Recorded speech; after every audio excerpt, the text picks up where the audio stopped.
It's week 22 of a year of wisdom. Let's get to reading.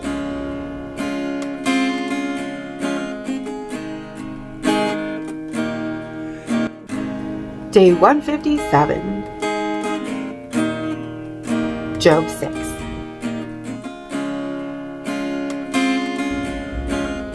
Then Job answered and said, "Oh, that my grief were fully weighed, and my calamity laid with it on the scales. For then it would be heavier than the sand of the sea.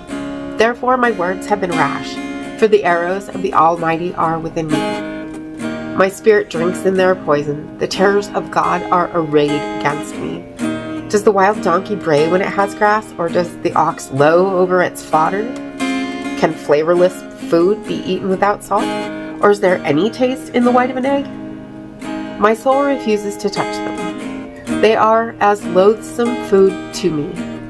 Oh, that I might have my request, that God would grant me the thing I longed for, that it would please God to crush me, that he would loose his hand and cut me off.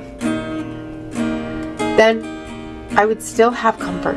Though in anguish, I would exult. He will not spare. For I have not concealed the words of the Holy One. What strength do I have that I should hope? And what is my end that I should prolong my life? Is my strength the strength of stones, or is my flesh bronze? Is my help not within me?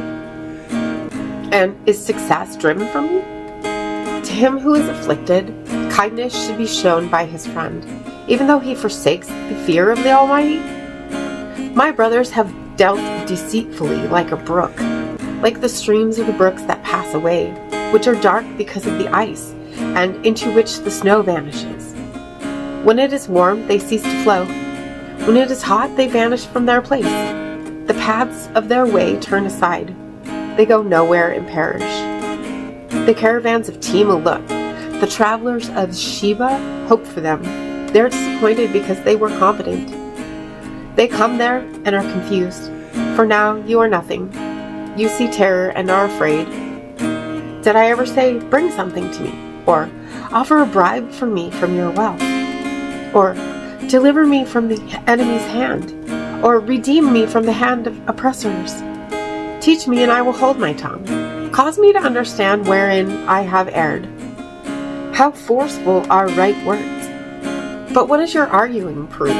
Do you intend to rebuke my words, and the speeches of a desperate one, which are as wind? Yes, you overwhelm the fatherless, and you undermine your friend. Now therefore be pleased to look at me, for I would never lie to your face. Yield now, let there be no injustice. Yes, concede my righteousness still stands. Is there injustice on my tongue? Cannot my taste discern the unsavory? Proverbs 6. My son, if you become surety for your friend, if you have shaken hands in pledge for a stranger, you are snared by the words of your mouth. You are taken by the words of your mouth. So do this, my son, and deliver yourself. For you have come into the hand of your friend. Go and humble yourself. Plead with your friend. Give no sleep to your eyes, nor slumber to your eyelids. Deliver yourself like a gazelle from the hand of the hunter, and like a bird from the hand of the fowler. Go to the ant, you sluggard. Consider her ways and be wise, which, having no captain, overseer, or ruler, provides her supplies in the summer, and gathers her food in the harvest. How long will you slumber, O sluggard? When will you rise from your sleep? A little sleep, a little slumber, a little folding of the hands to sleep. So shall your poverty come on you like a prowler, and your need like an armed man. A worthless person, a wicked man, walks with a perverse mouth. He winks with his eyes, he shuffles his feet, he points with his fingers. Perversity is in his heart. He devises evil continually, he sows discord. Therefore his calamity shall come suddenly. Suddenly he shall be broken without remedy. These 6 things the Lord hates. Yes, 7 are an abomination to him. A proud look, a lying tongue, hands that shed innocent blood, a heart that devises wicked plans, feet that are swift in running to evil, a false witness who speaks lies, and one who sows discord among brethren. My son, keep your father's command, and do not forsake the law of your mother. Bind them continually upon your heart. Tie them around your neck. When you roam, they will lead you. When you sleep, they will keep you. and when you wake, they will speak with you.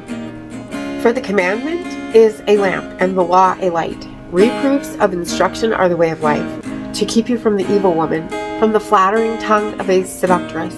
Do not lust after her beauty in your heart, nor let her allure you with her eyelids. For by means of a harlot a man is reduced to a crust of bread, and an adulteress will prey upon his precious life. Can a man take fire to his bosom, and his clothes not be burned? Can one walk on hot coals, and his feet not be seared? So is he who goes in to his neighbor's wife. Whoever touches her shall not be innocent. People do not despise a thief, if he steals to satisfy himself when he is starving. Yet, when he is found, he must restore sevenfold. He may have to give up all the substance of his house. Whoever commits adultery with a woman lacks understanding. He who does so destroys his own soul. Wounds and dishonor he will get, and his reproach will not be wiped away. For jealousy is a husband's fury. Therefore he will not spare in the day of vengeance. He will accept no recompense, nor will he be appeased, though you give many gifts. Ecclesiastes 6. There is an evil which I have seen under the sun, and it is common among men, a man to whom God has given riches and wealth and honor, so that he lacks nothing for himself of all he desires. Yet God does not give him power to eat of it, but a foreigner consumes it. This is vanity, and it is an evil affliction. If a man begets 100 children and lives many years, so that the days of his years are many, but his soul is not satisfied with goodness, or indeed he has no burial, I say that a stillborn child is better than he, for it comes in vanity and departs in darkness, and its name is covered with darkness. Though it has not seen the sun or known anything, this has more rest than that man, even if he lives 1,000 years twice, but has not seen goodness. Do not all go to one place? All the labor of man is for his mouth, and yet the soul is not satisfied. For what more has the wise man than the fool? What does the poor man have, who knows how to walk before the living? Better is the sight of the eyes than the wandering of desire. This also is vanity and grasping for the wind. Whatever one is, he has been named already, for it is known that he is man, and he cannot contend with him who is mightier than he. Since there are many things that increase vanity, how is man better? For who knows what is good for man in life, all the days of his vain life, which he passes like shadow? Who can tell a man what will happen after him under the sun? And as always, thank you so much for being here today. If you haven't already, hit that subscribe button right there and click the bell so you'll get notifications. And I will see you tomorrow for another reading. Maranatha. You'll carry me out of the storm. I'm standing at the crossroads.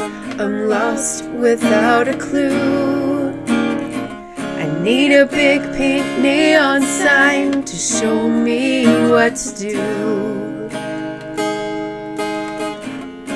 I thank you, Lord. It glorifies you when you're the only answer.